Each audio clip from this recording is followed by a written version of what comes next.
నమస్కారం. ఓం గం గణపతయే నమః. స్వర్ణలక్ష్మీ నమస్తే అస్తు. పరబ్రహ్మ స్వరూపిణి రాజ్యం దేహి ధనం దేహి సర్వకామాంచ దేహి మే.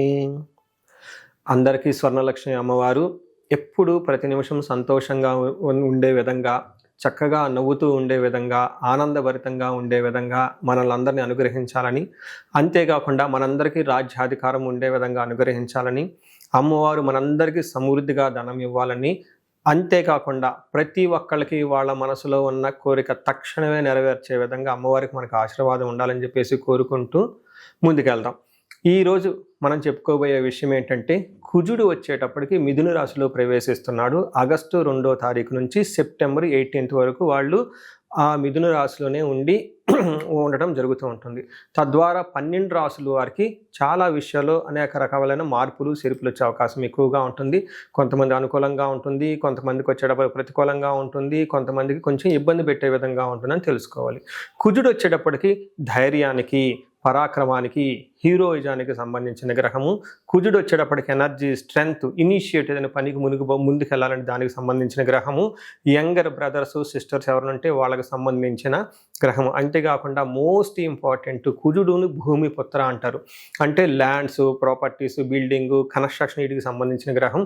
కుజుడు వచ్చేటప్పటికి మిలిటరీ, పోలీస్, సైన్యాధ్యక్షుడు ఇలాంటి వాటికి సంబంధించి వెపన్స్కి సంబంధించిన గ్రహము. అలాగే కాకుండా కుజుడు వచ్చేటప్పటికి ఫైర్, హీట్, ఇంజనీరింగ్, టెక్నాలజీ, ఫోర్స్ని అప్లై చేసే ఇట్లాంటి పనులన్నిటి కూడా కుజుడికి సంబంధించిన గ్రహం. ఇలాంటి కుజుడు మిథున రాశిలో 45 రోజులు సుమారు ఉండటం వల్ల మిగతా 12 రాశుల వరకు ఎలా ఉందో మనం చూద్దాం. కన్య రాశి వారికి ఈ యొక్క కుజుని యొక్క సంచారం చూసుకుంటే ప్రొఫెషన్ మ్యాటర్స్లో కొంచెం ఇబ్బందులు పెట్టే విధంగా ఉంటుందని గమనించుకోవాలి. ఇందులో మీరు గమనించుకుంటే ఈ రాశి వారికి కుజుడి యొక్క సంచారం వల్ల ప్రొఫెషన్ మ్యాటర్స్లో కొంచెం ఇబ్బందిగా ఉంటుంది. దాంతోపాటు అథారిటీ, మీకున్న అథారిటీ, మీరు కనుక మేనేజర్ అయినా, పొలిటీషియన్ అయినా, లేదంటే ఫిలిం ఇండస్ట్రీలో డైరెక్టరు, అట్లా పీపుల్ మీద నాయకత్వం, ఒక అధికారాన్ని చలామణి చేయగల ఒక పొజిషన్లో మీరు ఉంటే ఈ విషయంలో కొంచెం ఇబ్బందులు ఉండొచ్చే అవకాశం ఉంటుంది. అంతేకాకుండా మీ యొక్క కీర్తి ప్రతిష్టలకి కూడా కొంచెం ఆటంకం వచ్చే అవకాశం ఎక్కువగా ఉంటుంది. మీ యొక్క నాయకత్వ లక్షణాలు ఏదైతే ఉంటుందో కొంచెం మీ యొక్క స్కిల్స్ని, టాలెంట్ని ఛాలెంజ్ చేసే విధంగా ఈ యొక్క పరిస్థితి ఉంటుందని గమనించుకోవాలి. ఫైనల్గా అచీవ్మెంట్స్ అన్నీ అనుకున్నవి సాధించుకుంటారే కానీ చాలా వ్యయ ప్రయాసాలతోటి పని అనేది ఉండే అవకాశం ఎక్కువగా ఉంటుంది. మీరు కనుక గమనించుకుంటే మనకి సంస్కృతంలో సూర్యుడు 10వ స్థానంలో ఉంటే ఏం జరుగుతుంది అని ఒక శ్లోకంలో వివరించడం జరుగుతుంది. దీన్ని ఏం చెప్తారంటే, నిత్య క్లేశ, సదా వ్యాధి, సదా దుర్బల భోజనం, సదా సంచార ఉద్యోగం, దశమస్తే ధారయస్తుతే అంటారు. అంటే 10వ స్థానంలో గనక కుజుడు ఉండటం వల్ల ఏమవుతుందంటే నిత్య క్లేశ, ఇప్పుడు ఏదో ఒక విధంగా మనసులో బాధలు పడుతూ, సంకోచపడుతూ ఉండే అవకాశం ఎక్కువగా ఉంటుంది. ఈ టైంలో కొంచెం హెల్త్ కాంప్లికేషన్స్ ఉండే అవకాశం ఎక్కువగా ఉంటుంది. సదా భోజన దుర్బలం, టయానికి భోజనం చేయకుండా టూ మచ్ వర్క్ ప్రెషర్తో హెవీ రెస్పాన్సిబిలిటీస్ ఉండే అవకాశం ఎక్కువగా ఉంటుంది. అంతేకాకుండా సదా సంచార ఉద్యోగం, ఈ ఉద్యోగం నిమిత్తం చాలా లాంగ్ ట్రావెల్ చేసే అవకాశం ఎక్కువగా ఉంటుంది. సో ఇది కూడాను కొంచెం బాగా ప్రెషర్ఫుల్గా ఉండే పరిస్థితులు ఉంటాయని గమనించుకోవాలి. ఇంతేకాకుండా ఈ టైంలో కొంచెం కుటుంబానికి దూరం అయ్యే అవకాశం ఎక్కువగా ఉంటుంది. తర్వాత ధనాన్ని కోల్పోయే అవకాశం ఎక్కువగా ఉంటుంది. అతిగా భయపడే పరిస్థితులు కూడా ఉంటాయని మీరు గమనించాలి. సో చూశారు కదండి, ఈ రాశి వారికి ఓవరాల్గా చూసుకుంటే కుజుని యొక్క ప్రభావం చేత ప్రొఫెషన్ మ్యాటర్స్లో, కీర్తి ప్రతిష్టలకు సంబంధించిన వ్యవహారాలలో ఇబ్బందులు ఉంటాయి అని గమనించుకోవాలి. అంతేకాని దీని గురించి ఎక్కువగా టూ మచ్ భయం కూడా పడాలని అవసరం ఏమీ లేదు. సహజంగా ప్రెషర్ ఎక్కువగా ఉంటుందని మీరు గమనించాలి. మనం ఈ రాశి వారికి పరిహారాలు చూసుకుంటే ఇందులో పరిహారాలు 2-3 రకాలుగా చెప్తానండి. ఒకటి సెల్ఫ్ రెమెడీస్, మీరు చెప్పుకునే పరిహారాలు చెప్తాను. రెండో పరిహారం మీరు గమనించుకుంటే ఈ యొక్క శ్రావణ మాసాన్ని దృష్టిలో పెట్టుకొని ఈ శ్రావణ మాసాన్ని ఎలా సద్వినియోగం చేసుకోవాలో దాని గురించి పరిహారాలు చెప్తాను. తర్వాత విశేష పరిహారాలు ఉన్నట్టు మీ యొక్క ఇండివిడ్యువల్ జాతకానికి సంబంధించిన పరిహారాలు, ఇలా 3 లెవెల్లో పరిహారాలు చెప్తాను. ఫస్ట్ ఏంటంటే, మనకు శ్రావణ మాసం వస్తుంది కాబట్టి ఈ శ్రావణ మాసాన్ని మనం సద్వినియోగం చేసుకునే విధంగా స్వర్ణలక్ష్మి విశేష హోమం అనేది ఒక హోమం జరుగుతూ ఉంటుంది.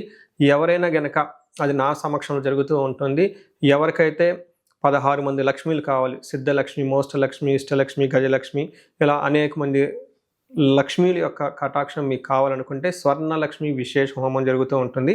ఇక్కడ స్వర్ణలక్ష్మి అమ్మవారి దేనికి ప్రతీక అంటే మీ యొక్క సంపదలకి విలువ పెరగటానికి స్వర్ణలక్ష్మి అంటారు. అంటే ఆల్రెడీ మనకు ఇల్లు ఉండొచ్చు, సంపాదన ఉండొచ్చు, పిల్లలు ఉండొచ్చు, అందరూ ఉండొచ్చు. అయితే వాటికి విలువ ఇంకా పెరగటానికి కావాల్సిన ఒక శక్తి అమ్మవారిని స్వర్ణలక్ష్మి అంటారు. ఈ యొక్క స్వర్ణలక్ష్మి విశేష పూజ చేయడం జరుగుతుంటుంది. అమ్మవారికి ఎంతో ఇష్టమైన తామర పూలతో ఈ యొక్క హోమం చేయటం జరుగుతుంటుంది. అమ్మవారికి ఇష్టమైన అనేక పుణ్య ద్రవ్యాలు మొత్తం ఈ పూజా సామాగ్రి వాడటం జరుగుతుంటుంది. ఇది అయిపోయిన తర్వాత ప్రతి ఒక్కరికి 3 వెండి కాయిన్స్ ఇవ్వడం జరుగుతుంటుంది. ఒకటి బీరువాలో పెట్టుకోవడానికి, ఒకటి మీ పర్సులో పెట్టుకోవడానికి, ఒకటి పారే నీళ్ళల్లో డ్రాప్ చేయడానికి. ఇలా ఒక కుబేర మూటని కూడా ఇవ్వటం కూడా జరుగుతూ ఉంటుంది. ఇది గ్రూప్గా సామూహికంగా చేయడం జరుగుతూ ఉంటుంది. దీన్ని అందరూ సద్వినియోగం చేసుకోవాలని చెప్పేసి నేను కోరుకుంటున్నాను. నెక్స్ట్ రెమెడీస్, ఈ కుజుడికి సంబంధించిన ఇంట్లో చేసుకునే రెమెడీస్ ఏంటంటే, ఫస్ట్ కందులు 1 కేజీ దానం ఇవ్వగలిగితే చాలా బాగుంటుంది. సుబ్రహ్మణ్యేశ్వర స్వామి భుజంగ స్తోత్రం చదివితే ఇంకా చాలా బాగుంటుంది. ఎవరైనా గనక ఇంకా ఆంజనేయ స్వామి గుడికి వెళ్ళి మంగళవారం గనక ఆకు పూజతో గనక పూజ చేయించగలిగితే ఇంకా బాగుంటుంది. ఇవి సెల్ఫ్ రెమెడీస్ అని చెప్పుకోవచ్చు. విశేష రెమెడీస్ అన్ని కొన్ని ఉంటాయి. ఇవేంటంటే మీ యొక్క ఇండివిడ్యువల్గా జాతకంలో ఏదైనా గనక దోషాలున్నా, గ్రహశాంతులున్నా అవి ఒకసారి జాతక చక్రం చూపించుకుంటే బాగుంటుంది. ముఖ్యంగా ఎవరి వయసు అయితే 40 సంవత్సరాలు +−5 ఇయర్స్ అంటే 35 to 45, 50 ఈ రేంజ్లో ఉండి సక్సెస్ఫుల్గా 10 years ట్రాక్ రికార్డ్, ఎడ్యుకేషన్ ఉండి, ప్రొఫెషనల్ ట్రాక్ రికార్డ్ ఉండి, అంతా బాగుండి ఎక్కడో కనుక లైఫ్లో మీకు ఆగిపోయారన్న ఒక ఫీలింగ్ వచ్చేసి ఉంటే దానికి కారణం మీకున్న శాపాలు యాక్టివేట్ అయ్యి ఉంటాయని గమనించుకోండి. దానికి కారణం మీ యొక్క జాతక చక్రంలో ఉన్న గ్రహాల యొక్క చెడు యొక్క దోషాలు మీ మీద ఉందని గమనించుకోవాలి. ఇలా మీకు అనిపిస్తే ఒక్కసారి ఇండివిజువల్గా మీ యొక్క జాతక చక్రం చూపించుకొని తగు పరిహారాలు చేసుకోవాలని చెప్పేసి కోరుకుంటున్నాను. అందరూ ఇప్పుడు విధంగా స్వర్ణలక్ష్మి విశేష హోమంతో పాటు హెల్త్ బాగా లేకపోతే మృత్యుంజయ హోమము, ఆయుష హోమం చేయించుకోవటం, భార్యాభర్తలకు అన్యోన్య దాంపత్య పాశుపత హోమం చేయించుకోవటం, ఎలాంటి పరిష్కారాలకైనా సరే రాహువుకి సంబంధించిన ఇలాంటివి ఉంటే చండీ హోమం చేయించుకోవటం చాలా ముఖ్యం అని చెప్పేసి నేను కోరుకుంటున్నాను. మీ అందరికీ అష్టైశ్వర్యాలు కలగాలని, భోగభాగ్యాలు కలగాలని చెప్పేసి నేను కోరుకుంటున్నాను. నమస్కారం.